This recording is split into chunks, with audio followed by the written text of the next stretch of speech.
Meus irmãos, minhas irmãs, que a paz esteja com todos. Falar sobre a infância é ainda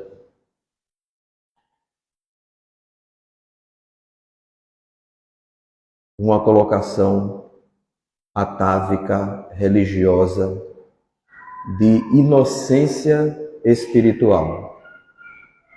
Na tradição religiosa cristã, que não creem na reencarnação, a alma é criada junto ao corpo. A alma não teve nenhuma experiência antes dessa vida por estas crenças da unicidade das existências. Nós, como espíritas, cremos que já vivemos muitas vidas. E a cada vida nós damos um passo para frente, nunca para trás. Apesar de aparentemente julgarmos que alguém evolui, que alguém está piorando. E Kardec, questionando os espíritos sobre a infância, ele recebeu informações que acrescentam muito a utilidade e a necessidade desse período da encarnação. Em outra obra, a Revista Espírita, Kardec conversa com o espírito de Júpiter. O espírito de Júpiter, ele vive nesse planeta que orbita o nosso Sol, faz parte do sistema solar, mas os espíritos que lá habitam não praticam mais o mal. Eu não sei nem o que é isso, não praticar o mal.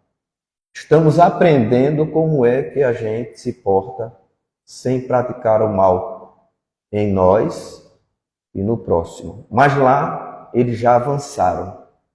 E Kardec pergunta se lá tinha infância. E eles disseram que sim. E alguém pode assim perguntar, mas eles precisam de infância? Porque a infância aqui na Terra, aparentemente, mostra o espírito ainda se desenvolvendo nas suas faculdades, tanto neurológicas como físicas, e comportamentais. Mas será que a criança de lá tem o mesmo comportamento daqui? Para a gente entender essa pergunta e a resposta que Kardec recebeu desse espírito de Júpiter, tem que estudar essa parte aqui do Livro dos Espíritos sobre a infância. É onde está a chave. Aliás, o Espiritismo é a chave para a gente compreender muita coisa que Jesus falou. E a infância lá é diferente da daqui, mas é infância.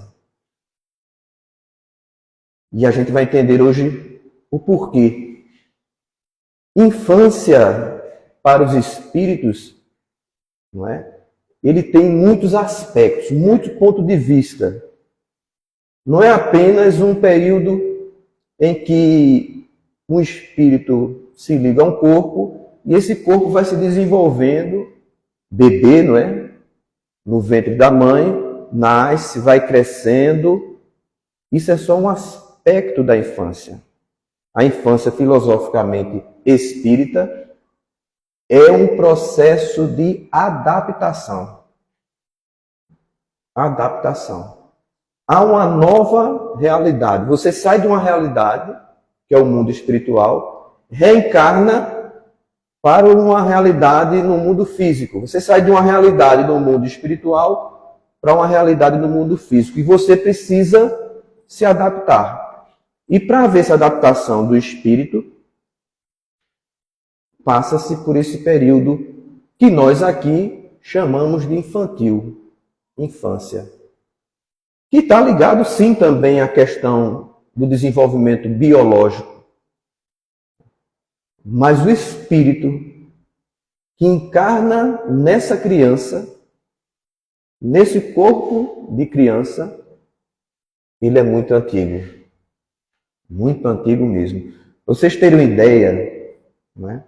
Apesar de muitas pessoas acreditarem, né, no desenvolvimento evolutivo linear da humanidade, os espíritos dizem que existe sim o desenvolvimento evolutivo linear, que foi muito caracterizado por Darwin, mas também existe uma interseção, uma vontade inteligente, um desígnio inteligente, que faz a gente avançar. A gente avança geneticamente, o corpo físico, mas para acelerar esse processo, algumas alterações para que certos espíritos possam se ligar ao corpo, espíritos superiores intervêm e alteram lá o DNA.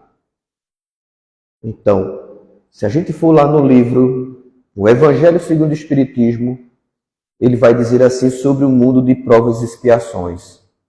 O mundo de provas e expiações é predominantemente habitado por espíritos exóticos. O que quer dizer isso?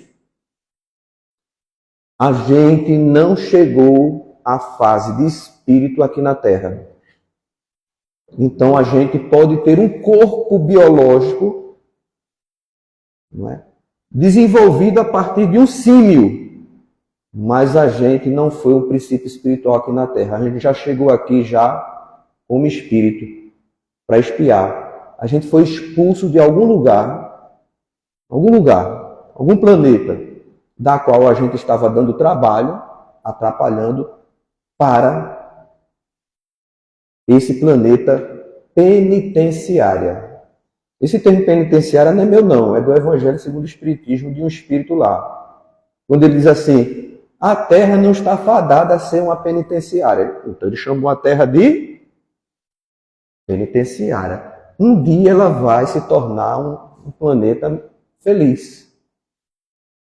Mas por que penitenciária? De espíritos que são teimosos, né? Essa ilustração, essa figuração, esse simbolismo dessa teimosia está lá na Gênese bíblica de Adão e Eva, né? Está lá, teimosia. Foi lá e disse, olha, não pegue naquele pé de jaca não. Tinha um pé de jaca, tinha um jardim de delícias, não é? O termo, a tradução, não é paraíso não, é jardim de delícias. Paraíso alguém colocou aí. E esse jardim de delícias tinha tudo, você podia comer o que quisesse. Deus disse assim, vou colocar você aqui, Adão. Você vai fazer o que quiser aqui. Só não pode mexer no pé de jaca. Eu coloquei o pé de jaca. Porque lá no livro A Gênese Bíblica não tem a fruta, não. Não sei quem botou maçã. Alguém que gosta de maçã. Ou então alguém que detesta maçã. E colocou a culpa na maçã. Eu prefiro a jaca. E jaca mole. Não aquela molenga, não. Aquela meia mole, meia dura. Aí disse, não coma a jaca. Aí, Adão, obediente, não tocou no pé de jaca. Mas tão solitário, coitado, sozinho, né? Feito pé de cana, né? Ao vento. Um lado, o outro, né? Não tinha ninguém para jogar a conversa fora. Não existia nem aquela bola para conversar com a bola, né? Wilson. Não tinha nem bola inventada, só tinha... Ele falava com as árvores. Aí meio triste, depressivo, né? Aí Deus viu aquela depressão e disse, que foi, Adão? Eu estou tão sozinho. Aí Deus, não, vou lhe dar uma companhia. Pela Gênese bíblica, a desgraça do homem foi a mulher. É a Gênese bíblica, não sou eu. Aí coloca uma mulher lá. Só que a mulher, né, Deus tinha dificuldade de criar. Por quê? Se Deus criou Adão, mas ele tinha dificuldade, ele precisava de algum elemento para criar a mulher. Aí resolveu tirar uma costela, fez uma cirurgia. Né? Deus não tem esse poder todo, não. Ele tinha que fazer uma cirurgia, tirar uma costela de Adão para criar a mulher. Interessante que eu fiquei pensando. Hoje nós não somos descendentes de Adão, mas a gente tem as nossas costelas completinhas, não é? Era para ser assim, cada um ter algumas costelas faltando em algum lado. Mas não, a gente é tudo igual. Um amigo espírita resolveu esse problema. Lá do Leon Denis. Eu não sabia, ele resolveu esse problema para mim. A ciência, a teologia, agora tem a resposta. Dizem que Adão, quando tirou a costela, andou de banda. Andava de banda. E aquilo não era muito elegante, né? Para Eva. Eva olhou assim, aquele homem andando de banda, né? Aí ela disse assim, meu Deus. Aí Deus viu aquilo e resolveu tirar a outra costela. E quando tirou outra costela, Adão ficou parecendo aqueles cabas sarados, né? Equilibrado, retinho. Só que Deus jogou a costela assim no mato, lá no jardim. E entrou em putrefação a costela de Adão, que não foi usada. E o mau cheiro subiu no jardim de delícias. Aí começaram a reclamar. Aí Deus disse, olha, o que eu posso fazer é transformar essa costela em outra pessoa. Esse amigo disse que a costela podre de Adão se transformou numa sogra. Ele transformou a costela podre de Adão numa sogra. E a sogra nasceu no jardim de delícias. Resolvido esse problema teológico. Então, Eva manda porque mulher manda no homem. Adão, vamos comer aquela jaca. Está sentindo o cheiro da jaca, Adão? Está madura. E Adão, não, Deus disse para não comer. Meu filho, vamos lá, não tem problema não. Aí Adão vai na conversa de Eva, né? E come. Aí Deus aparece e procura os dois. Deus, coitado, segue, procurando. Cadê Adão? Cadê Eva? Não tinha óculos para miopia, né? Para Deus. Aí ele viu um barulho no mato. Estava Adão e Eva escondidos atrás do mato, porque tinha comido a jaca todinha. Só deixaram os caroços. Aí, naquele momento, Deus expulsou ele do paraíso. É uma história simbólica, mas revela a nossa situação. Fomos expulsos de um paraíso, ou de um jardim de delícia, de um planeta feliz. A gente era de um planeta feliz, foi expulso de lá porque não se adaptava. Tinha tudo lá. Já aconteceu isso várias vezes aqui no nosso planeta. E sempre acontece, sempre sai e entra espírito aqui. Quando esse espírito vem de outro planeta para a Terra, e foi expulso, ele vem com essa memória. Só que ele não consegue concatenar o desenvolvimento cerebral, quando ele se liga ao corpo aqui da Terra, e as lembranças se misturam. Aí cria essas ideias, esses mitos, essas histórias que foi passada pela tradição oral. Piorou, né? Talvez eles tivessem até dito alguma coisa, eu vim de outro planeta. Mas vocês já viram como é a tradição oral? Já fizeram aquela brincadeira? Você pega 10 pessoas, aí coloca assim, cada uma, aí conta uma, escreve num papel uma história e conta oralmente para o primeiro. Aí o primeiro vai contar para o segundo para o terceiro, para o quarto, para o quinto. Aí pede para o último contar o que o primeiro disse. Sai tudo diferente. Eu fiz isso numa técnica dessa lá no estudo do ESD, lá na AME, né? E eu disse assim, a história que eu contei, eu fui até um restaurante e comi uma lagosta ao molho de maracujá. Mas o arroz, a la grega, não estava muito bom. Lá no fim, o outro disse, uma grega me interceptou e matou uma galinha para eu comer. Tinha nada a ver. Como chegou isso lá? Agora, imagina a tradição oral passada por séculos. Aí criou-se essa história de um jardim de delícias que foi expulso do paraíso. Mas você foi expulso de um planeta e veio para cá. Planeta feliz, que tinha tudo, mas você não queria, desobedecia. Vem para o mundo para se adaptar. Esse período de adaptação ao novo planeta, Kardec chama de infância. Compreenderam? Esse período de adaptação se chama de infância. Veja outro aspecto da infância mostrada pelos espíritos. Você está no planeta, chega aqui e vai precisar de um novo corpo. Outra coisa, você mudou de planeta. Você deixa o fluido cósmico do planeta lá e vai ter que atrair para o seu campo mental o fluido cósmico da Terra, que é diferente de Júpiter, diferente de qualquer planeta habitável. Está também no Livro dos Espíritos, né? Sobre a composição do perispírito. Para aí esse perispírito agregar os elementos biológicos cedidos pelo pai e pela mãe. E a genética vai fazer a sua parte. Mas precisa que esse perispírito se adapte a esse novo momento. Infância. Aí Kardec faz essa revelação para a gente. Veja outro aspecto da infância, não é? A gente pensa que infância é criança, não é? Não, infância é uma definição filosófica de adaptação a uma nova realidade. Se o espírito está desencarnado e vai reencarnar, ele precisa de um período de adaptação, porque os costumes no plano espiritual é outro. O costume no plano espiritual, totalmente diferente. Não tem, por exemplo, lá, a necessidade da gente estar se alimentando como se alimenta aqui. Então você, quando reencarna, você tem que tomar leite.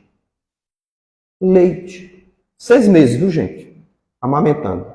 Sem comer nada, nem água.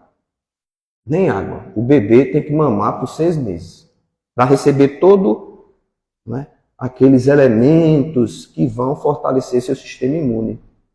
Mas também serve para o desenvolvimento dos órgãos. Então, esse período de criança se chama um período de adaptação a uma nova realidade. Então, você vai se adaptando, não é? Aquela alimentação. O espírito Viana de Carvalho, no livro Atualidade do Pensamento Espírita, pelo médium Divaldo Franco, ele vai dizer que a média no mundo espiritual, né, você vive no mundo espiritual, a média do nosso planeta é 70 anos. Alguns vão passar 80 anos, 100 anos, um século, mas a grande maioria, na média, 70 anos. Não é? Com exceção de Sebastião. Sebastião não morre. Então, não existe erraticidade para Sebastião. Sebastião é um fenômeno que eu só acredito porque existiu Matusalém, que viveu 200. Mas Sebastião não, viveu muito mais. Quem trouxe a bacia para que lavasse o pé de Jesus foi Sebastião, ainda adolescente, trazendo a bacia. Não é? Então, esse momento, você passa 70 anos no mundo espiritual. 70 anos. Vamos tomar como base esse valor. 70 anos. Vamos usar também a coluna nosso lar. Você não pega ônibus, pega um veículo lá que nem toca no chão. Acho que não tem nem barulho. A alimentação é outra. A convivência é outra. Então você, 70 anos nesses costumes, nesses hábitos. Aí vai reencarnar. Aí já chega de pronto seu corpo biológico e sua mente adaptada ao mundo espiritual. Se a gente nascesse ser um processo de adaptação ao novo meio, ia ser um choque. A gente não ia querer nem comer. Nem comer. Para vocês terem ideia do tal do hábito alimentar, né? Isso pode ocorrer com muita gente, aconteceu comigo. Eu morava em Recife. Em Recife a gente come feijão duro. O interior come feijão novinho, não é? Não é feijão verde, não. É o feijão comum. Ele é molinho, cozinha rápido, né? Em Recife, tudo que você achar que é maravilhoso, né? Só existe na cabeça dos recifenses. Com exceções, claro. E eu sou natural de lá. Então, eu não comia cuscuz, galinha de capoeira, cara. E quando eu me mudei para o interior, antes de vir para Caruaru, fui para uma cidade chamada Surubim, trabalhar na zona rural, eletrificação, projeto de eletrificação. Tive que me adaptar. A primeira coisa que veio, meu prato de feijão, quando eu fui almoçar, o feijão era clarinho. Lá em Recife, o feijão não é preto, não. Ele é escuro, parece enferrujado. Parece aquele feijão enferrujado, né? Aí eu não comi o feijão. Menininho de Recife. Aí não comi. Comecei a passar mal, né? Porque você não se alimenta. Eu sempre tive esse corpo assim, forte, né? Eu não posso passar 30 minutos depois de meio-dia. Eu já começo a ficar tonto. As energias eu tenho que recompor. Meu corpo é acelerado. Então, comecei a passar mal. E um enfermeiro, né? Que era um médico de Surubim, era enfermeiro. Eu fui para o médico, fale com o fulano enfermeiro. Eu fui para o médico. Me manda para o enfermeiro. O enfermeiro chegou lá, olhou para mim assim. Teu problema é fome. Eu não sei como é que ele viu isso. Não sei como ele detectou que eu estava com fome. Os olhos fundos, magrinhos, né? Teu problema é fome. Aí me deu uma injeção. Que hoje eu como tudo. Batata doce, inhame, macaxeira, carne de sol, feijãozinho, aquele molinho branco, farinha. Hoje virei o verdadeiro nordestino, quando a gente vai para o interior. Eu não tive adaptação, eu fui jogado a uma nova alimentação, a um novo costume. Até os costumes eu estranhei. Costume do povo do interior, né? Eu ria do povo do interior. Oxe. Que metralhadora é essa? Quando eu cheguei aqui em Caruaru, quando eu conversava com outro companheiro, oxe. Aí passei uns 2 anos aqui e voltei para Recife. Quando eu cheguei lá, os meninos, meus primos, tudo rindo, meu irmão rindo de mim. Eu digo, por quê? Oxe, por que vocês estão rindo? Oxe. Eu passei por um período de infância. Na saída de Recife para Caruaru, vida interior, passei um períodozinho. Isso se chama infância. Veja o ponto de vista de infância. Está no Livro dos Espíritos. É Kardec que faz essa observação. Mas tem sua utilidade e sua necessidade também esse período, né? Porque aquele bebezinho, né, com as bochechas desse tamanho que chama a gente para dar um cheiro, né? Eu sou assim, não posso dar uma bochecha de bebê que eu tenho que me segurar. Eu respeito os filhos dos outros, mas os meus nunca respeitei. Era cheiro até que as bochechas ficavam meio vermelhas. Eu fazia questão de fazer a barba para dar aquele cheiro gostoso. Cheirinho, né? Precisa ser barulhento. Por que isso? Por que esse período? É para que chame a atenção, porque nós temos um instinto. Para essa fase de adaptação, é preciso que o espírito, biologicamente, nesse corpo físico, vá se adaptando ao costume alimentar, né? Então, para que ele passe esse período e não seja abandonado, Deus criou esse instinto, que muita gente chama de instinto materno. A gente vai ver isso nos animais. Então, para que a gente não faça como alguns animais, tem animais que, o único animal que passa esse tempo todinho com a família, né? Tem gente que, assim, que chega à fase adulta de barba branca, mas nas asas dos pais, né? Só a humanidade é que faz isso. Porque os animais irracionais, eles passam um período, geram um instinto, porque são pequenininhos. Esse instinto elabora na mente deles que eles têm que cuidar daquele filhote, mas chega um período que eles perdem. O filhote se transforma, tem o aspecto de um adulto, de uma ave adulta, de um animal adulto, e eles perdem o interesse, eles têm que se virar. Perdem mesmo. O urso abandona, o leão abandona, a leoa. Então, no reino animal, e a gente herdou isso. Geneticamente, biologicamente, a gente herdou. Então, por isso que ele tem que ser frágil mesmo, para que não seja abandonado. Porque alguns animais nascem, tem que andar. Tem que andar. Para a proteção dele mesmo. A mãe tem o instinto de proteger. Mas para ele sobreviver, ele tem que começar já a andar, já se mexer. O humano já não nasce andando. Então, para a gente não abandonar, ele é bonitinho, né? Frágilzinho. O choro dele, o choro, dispara um alerta na mãe. O choro de preocupação. É instintivo, dispara, com exceções, claro. A gente sabe disso.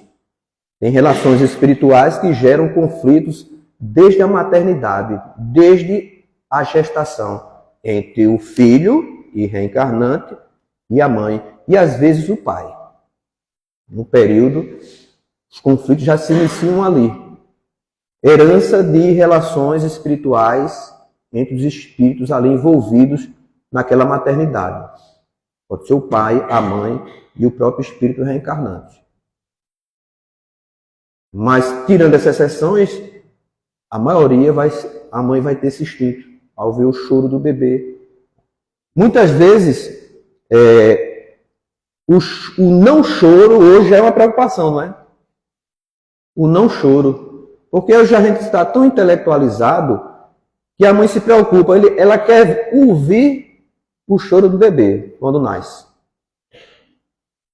Quando nasce, aí, quando não escuta o choro do bebê, aí o médico está tentando lá, de alguma forma, fazer com que ele respire naturalmente, né? E faz ele chorar. Eu vi até um vídeo nas redes sociais de um médico, ele teve que dar tapa no bebê mesmo, bater nele assim, para ele voltar. Ele estava roxinho. E sacudia ele, e aí ele voltou. Usava aquele aparelhozinho, né, para sugar, fazia massagem, mas ele sacudia o bebê, como se dissesse assim: acorde, meu filho. E o bebê, depois de uns 5 minutos, né, ele grita e começa a chorar. A princípio eu disse: meu Deus, esse médico é maluco? Não, é uma técnica que é usada para tentar fazer reanimar o bebê. Eu acho que a mãe, sem escutar o choro, né, deve ter tido uma preocupação imensa, né? Mas como eu tenho muitos amigos espíritas, né, e nem todos prestam, nem todos. Um até me contou sobre uma senhora que teve uma gravidez no sítio e não teve acompanhamento pré-natal. Já chegou trabalho de parto. Aí chegou no hospital e começou o trabalho de parto. Aí, quando estava no parto, aí o bebê nasce e começa a chorar. Aí a mãe feliz, né, ele coloca assim, aí ela diz assim, aí o médico diz assim: parece que tem outro. Parece que tem outro. Aí o médico deu uma tapinha no primeiro, né, no bumbum do primeiro. Aí ele gritou, chorou. Aí o médico: olha, parece que tem outro aqui. Aí ele acompanha e nasce outro bebê, porque ela não sabia que tinha gêmeos. Aí o médico tira, dá uma tapa no menino, no bebê, ele desperta e chora. Aí a mãe feliz: 2, meu Deus. Aí o médico: tem outro aqui. Aí a mãe disse: meu Deus do céu, Jesus Cristo, tenha misericórdia de mim. Só que o bebê não queria sair. Aí o médico fez de tudo, né? As massagens, tentando tirar o bebê nada. Aí o médico olha e diz assim: esse bebê não quer sair não. Aí o bebê bota a cabeça do lado de fora e diz: eu quero sair. O problema é você. Eu quero sair. Agora eu não quero levar uma tapa no bumbum, não. O negócio de nascer e apanhar logo que nasce. Se eu não apanhar, eu saio. Aí ele saiu. Esses espíritas não prestam, né? Então, compreenderam que é uma fase, é um período de transição, mas também esse período infantil tem uma utilidade para os pais de desenvolver uma relação afetiva. Esse período do corpinho, de criar, de sustentar, não é? Até 7, 10, 15 anos, né? Até 300 anos, como Sebastião. Esse período é útil para as relações afetivas, principalmente de espíritos que precisam de reconciliação com os familiares. Aí a fase infantil tem essa utilidade de gerar, né, laços culturais, que é cultural, né? Tão cultural que a mãe é obrigada a cuidar do filho. Se ela tiver algum cansaço, alguma fadiga porque está cuidando, abrir a boca para reclamar um pouquinho, ela é recriminada, né, por conta disso, como se ela não pudesse cansar, como se fosse uma super mulher, por conta da cultura. Mas a mulher se estressa, cansa. Aí o marido tem que entrar nesse trabalho de auxílio à sua esposa. Que no passado, era até culturalmente no passado, o homem que tomasse o papel de cuidador da criança era recriminado pela sociedade. Ele não era másculo. A mulher passou um bom período. Hoje está mudando, mudou bastante, não é? Os homens se encarregam com muitos trabalhos e tarefas dentro do lar, na assistência da criação dos filhos, não é? No passado não era assim. Para vocês terem ideia, funciona esse processo dessa fase infantil, reconhecer aquela fragilidade infantil. Funciona. Com o tempo foi funcionando, porque antes do século XVIII, por ali, a criança era considerada um adulto em miniatura. Vejam só. Ele entrava numa escola para ser alfabetizado. Se ele tivesse dificuldade de aprender a ler e escrever, ele era punido, porque ele já era um adulto pequeno. Não se reconhecia essa fragilidade. A cultura. Mas mudou. Hoje, a pedagogia fez isso, né? O próprio Froebel foi que deu início a esse processo criou a ideia da Jardim da Infância na pedagogia, em que ele começou a educar as crianças como se fossem humanos necessitados de afeto, vejam só, e de um tratamento diferenciado no processo pedagógico a partir da idade, começando pelo jardim da infância, respeitando as fragilidades e as limitações infantis. Antes disso, antes de Froebel, não tinha. E sabe quem foi um dos seus discípulos posteriormente? Pestalozzi.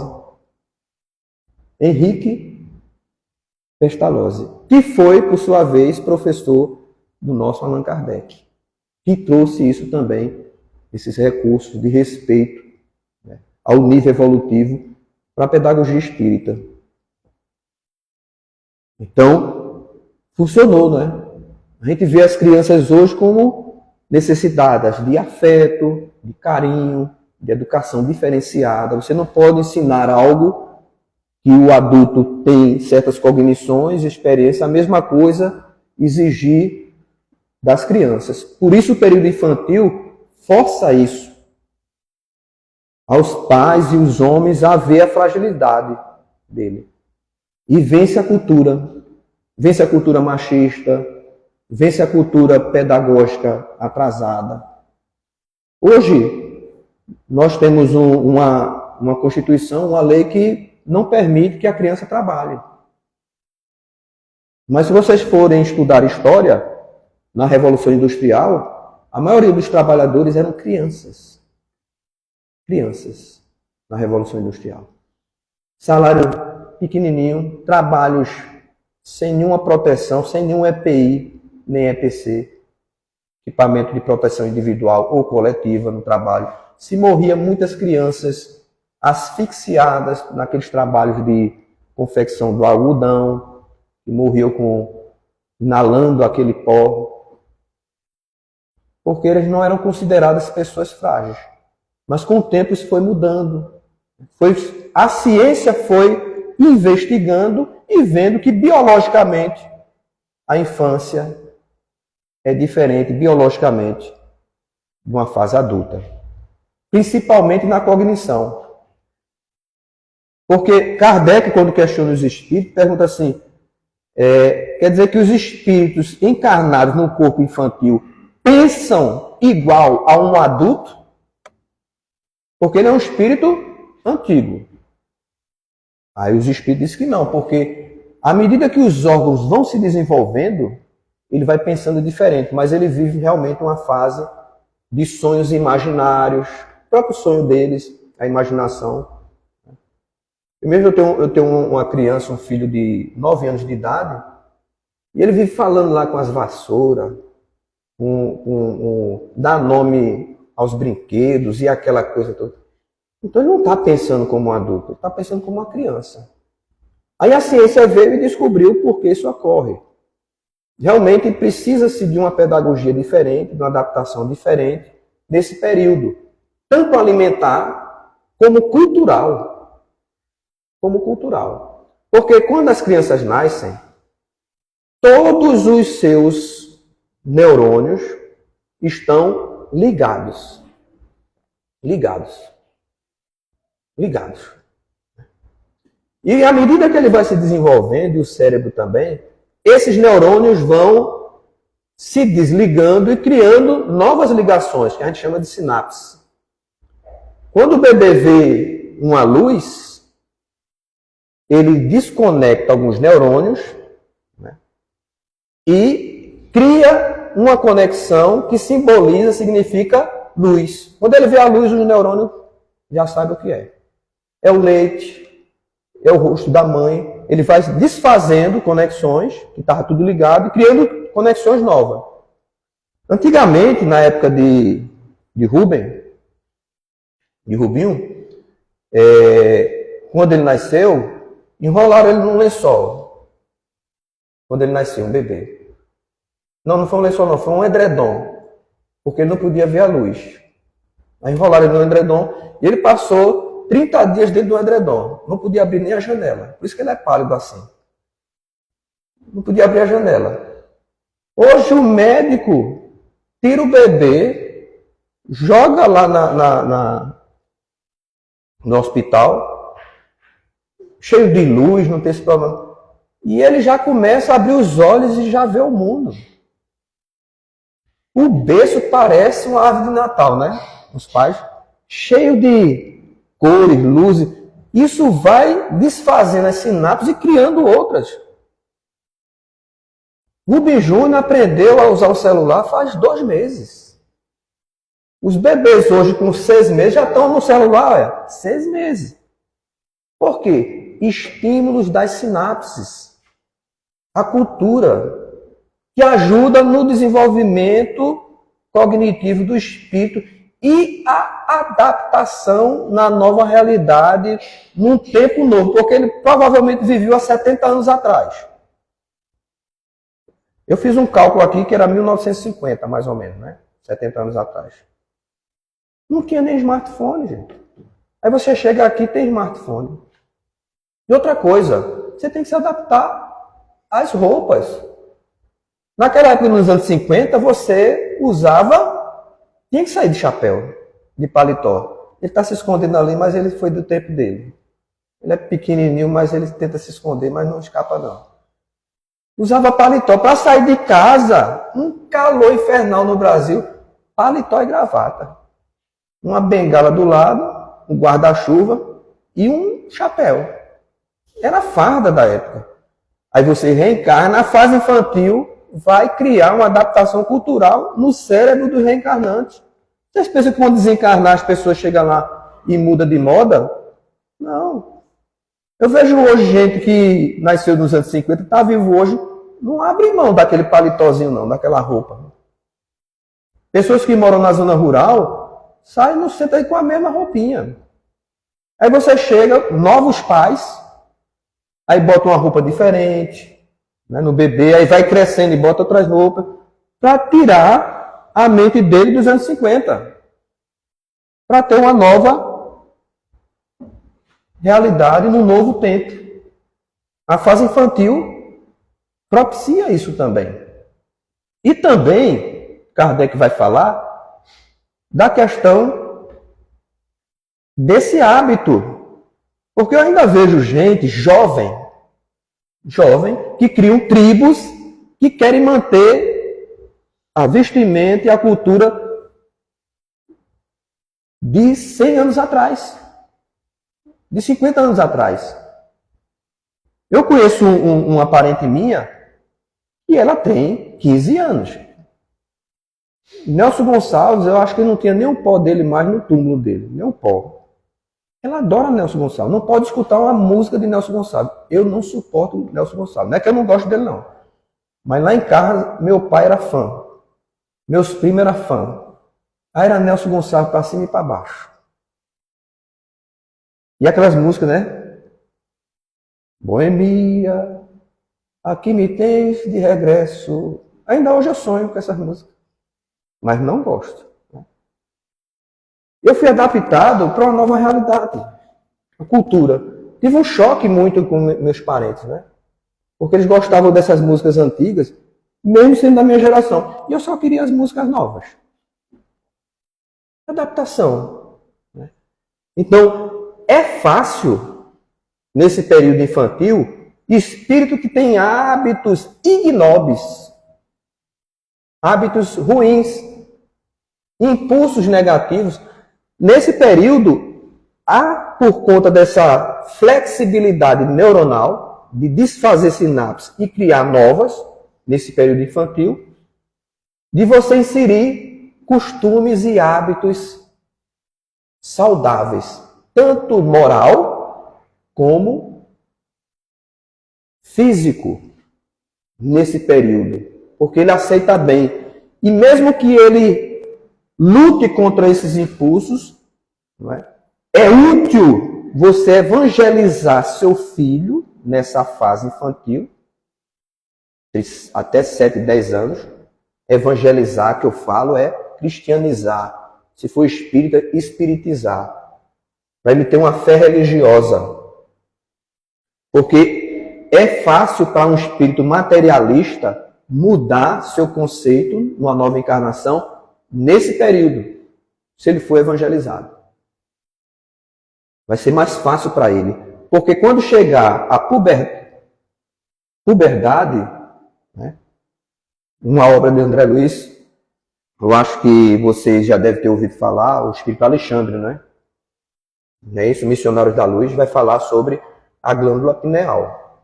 E muita gente vê como a glândula da mediunidade, mas não é só da mediunidade. É a glândula do espírito. É naquele momento que a glândula se desenvolve que o espírito tem acesso às suas lembranças do passado.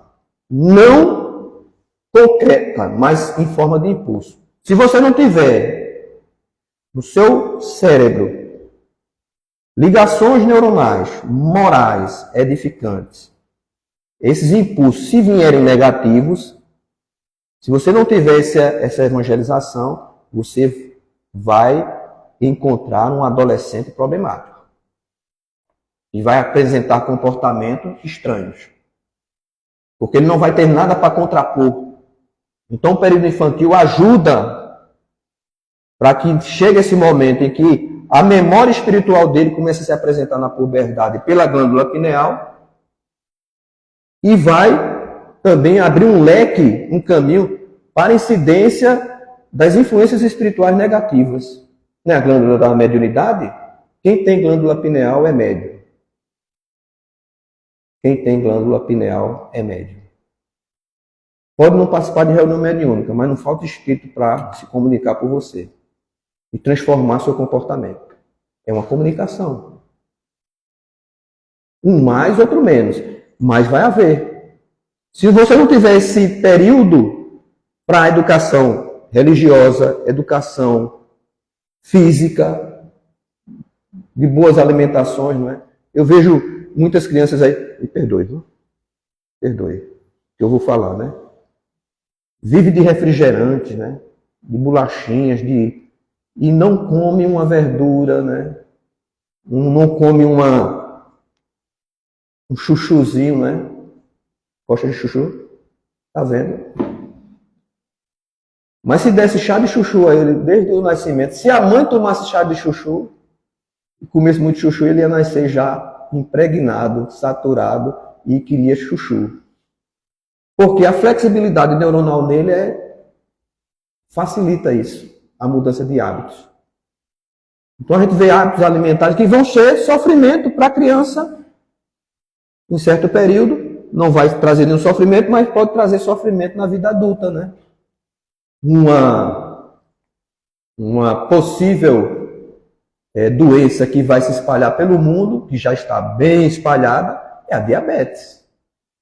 Por conta do excesso e a hipertensão. Excesso de sal, excesso de açúcar. Podemos comer açúcar, não podemos ficar sem comer açúcar. Mas não façam como eu, né? Não posso ver uma torta holandesa. Eu entro abaixadinho. Pudim de leite, esconda. Né? Bote uma tranca na geladeira. São impulsos. Mas se a gente tiver esse período infantil para educar para o uso do corpo físico e para o uso da parte moral, do comportamento, certamente na infância é o melhor momento para a gente inserir o espírito a essa realidade de que somos imortais. Imortais. Principalmente isso. Fé religiosa, segundo o Espírito Joana de Ângeles. A fé religiosa dispara o mecanismo cerebral que traz bem-estar para o nosso corpo biológico. Quem tem fé religiosa tem mais predisposição à felicidade. Quem não tem, tem menos. Não é que a pessoa que não tem a fé não seja feliz, não. Mas as pesquisas indicam que quem tem uma fé religiosa tem mais, assim, numa pesquisa, eles indicam que se sentem mais felizes. Quem não tem, se dizem mais infelizes, em algum aspecto. Mas é porque Joana de Ângeles nos revelou desse mecanismo que Deus criou. E quando fazemos o bem, se traduz em mecanismo de saúde. Saúde, gente, não é ausência de doença. Saúde não é ausência de doença. Saúde é um equilíbrio entre enfermidade, saúde física, saúde mental e saúde socioeconômica. Isso é saúde segundo a Organização Mundial da Saúde, a definição de saúde. Porque você pode ter muito dinheiro e não ser mentalmente saudável. Nem ser mentalmente saudável, nem físico. E você pode estar doente e mentalmente está maravilha. E é pobre e não tem problema nenhum, está feliz. Então, saúde é o equilíbrio. Por isso que Jesus nunca enfermou. Porque ele vivia no equilíbrio. E é essa saúde que eu quero desejar para vocês nesse novo ano que vai chegar. Né? Vocês, nas confraternizações, né? A confraternização do espírita, a melhor confraternização em homenagem a Jesus é praticar o bem aos necessitados nesse período. Está lá no livro Conduta Espírita do Espírito André Luiz. Nas comemorações, evitar os excessos. Eu não sei como é isso, eu não consigo, né? Mas vocês eu acho que conseguem. Evitar os excessos, né? Comida, bebida, né? Mas ele declara lá, faço bem. Melhor homenagem a Jesus é nesse período auxiliar os necessitados, né? Porque eu deixei de ir às confraternizações espíritas por conta disso. Não é que ele se controla, não, é por causa dos excessos, né? Eu tive uma palestra aqui, muitos anos atrás, e era a época de Natal. Hoje eu estou fazendo sempre o primeiro sábado, né? Mas eu fazia assim, já perto do Natal. E José Soares me convidou com um grupo para comer alguma coisa lá atrás. E geralmente eu não janto para fazer palestra, principalmente quando é de madrugada, feita aqui.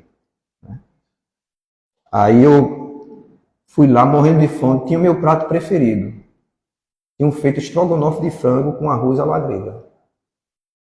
Só que eu tinha que ir para a SEEC e depois ir para o Joana de Ângeles. Eu fui convidado, era no sábado, e sábado é o dia melhor para confraternização. E comi um prato, exagerei, né? Eu digo, quando chegar lá no SEEC, já tem terminado pela hora. Tomo lá um copinho de refrigerante, converso com os amigos e comi um bom prato de estrogonofe de frango. Aí cheguei lá na SEEC, aí já tinha todo mundo, já estava tudo. A gente vê pela cara do espírita, né? Depois que come. Vocês precisam ver cara de espírita depois que come. Ilumina, sabe? A aura dele. Né? O perispírito dele se expande. E vai o corpo também. A barriga também se expande. Vai junto. Aí eu bem tranquilo, chega Marlene. Aí Marlene, graças a Deus você chegou. Eu digo, não disse que vinha.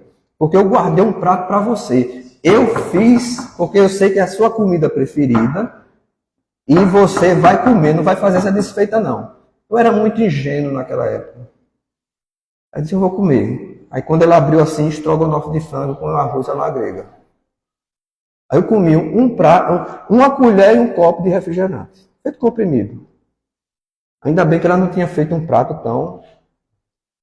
Me despedi, fui lá na Boa Vista, no bairro Boa Vista, quando era o Joana de Ângeles lá. Aí fizeram lá num local que alugaram lá. Cheguei também, já estava todo mundo já iluminado, né? As barrigas expandidas, né? E quando chego, aí uma irmã lá me abraça, né? Porque o espírita, ele exagera no abraço, alguns espíritas, né? E essa espírita, ela era assim, não vou falar não, que é preconceito, né? Eu acho que ela tinha comido já toda a comida da confraternização. E ela me apertou de um jeito que o estrogonofe de frango veio aqui, que eu tinha comido. Aí senta aqui, senta aqui, senta aqui. Se você não viesse, ia ser uma desfeita. Porque eu fiz um pratinho para você. Eu digo, Deus queira que seja uma sobremesa. Sobremesa ainda entra. Quando ela tira a tampa do prato, adivinha? Estrogonofe de frango com arroz à la grega. Eu comi, gente. No domingo, eu passei o domingo de cama. Foi brincadeira, de cama, passando mal. Mas hoje eu digo não. Não. Hoje tem uma desculpa. Estou fazendo regime. Ninguém acredita, né? Mas é uma boa desculpa. Estou fazendo regime. Então, se quiserem me convidar, me convidem, mas sem arroz à la grega, nem estrogonofe de frango. Vamos ser mais criativos, né? Mas eu espero que vocês me perdoem, né? Não vou poder estar mais aqui no Bezerra de Menezes. Estou muito compromissado, aí não posso fazer mais palestras aqui. Vou ter que me mudar, né? Vou ter que até pedir desculpa a José Soares por isso. Né? Vou ter que me mudar de ano, né? Então, em 2024 eu não faço mais palestra aqui. Só em 2025. Então, espero que vocês me aturem, mas eu desejo do fundo do coração, porque essa casa é uma casa que abriga afetos no meu coração. Tenho uma afinidade muito grande, não só pelos encarnados, mas pelos desencarnados aqui. Eu sinto uma presença especial, não desmerecendo, é questão da minha afinidade com os espíritos. Não é que os outros centros não sejam, é uma questão particular minha. Então, como eu sou muito enfermo, preciso desses amparos, né? Mas não se esqueçam de Jesus. Não se esqueçam. Ele é o homenageado. Então, se é para homenagear a Jesus, façam como verdadeiros espíritas. Amem. Sejam discípulos dele, porque só vão ser identificados os discípulos de Jesus por muitos se amarem. Então, os espíritas têm que amar muito. Amar muito. Mas, principalmente, se instruir. Se instruam, gente. Se instruam. Não espere por mim, por Soares, por um palestrante famoso, por Divaldo. Não esperem. Se capacitem. Se espiritizem. Estudem, leiam. Assistam palestras, mas leiam. Busquem compreender. E vocês vão ver como é bom conhecer o Espiritismo. Nos liberta. Nos liberta. E o bom para uns, pior para outros, né? A mala fica pronta. Você estuda bem o Espiritismo, a mala fica pronta. Pode morrer a qualquer hora. Sem medo, sem temor. Sem medo, sem temor. Porque se você estuda, aplica e se esforça para conter suas más tendências, não vão virar anjo. Mas conter as más tendências, pode ter certeza. O galardão vai ser grande no plano espiritual. Que Deus abençoe a todas as vossas famílias, hoje e sempre.